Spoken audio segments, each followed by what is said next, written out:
Yo, before we hop into this video, man, you boys really need to hit that subscribe button, man. I'm uploading daily, bro, like daily. I upload every single day. And if not every other day, I mean every single day is every other day.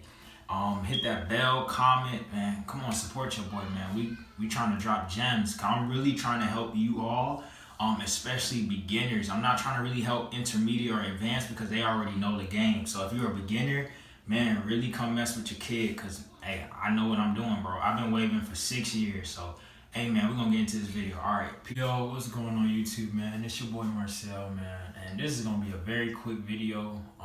I'm going to show y'all the two products, the only two products I use for my hair.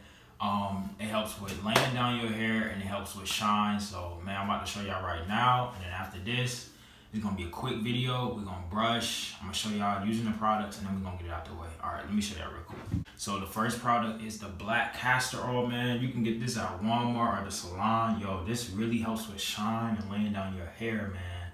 Like, it's very good, bro. Like, this junk is beast. Like, I really recommend 360 Wave beginners get this. Really get this, especially if you're starting off with your waves. This is recommended. All right, so let me show you the second product. The second product is the African Shea Butter. People sleep on this product, bro. This helps with laying down your crown and laying down your waves, bro. And it's all natural. Like, I don't like using like certain pomades people come out with because I don't know if it's natural. It may say that it's organic and natural, but that's not always the case. So, man, really grab you some African Shea Butter and you'll be straight. All right, man, we about to get into this video.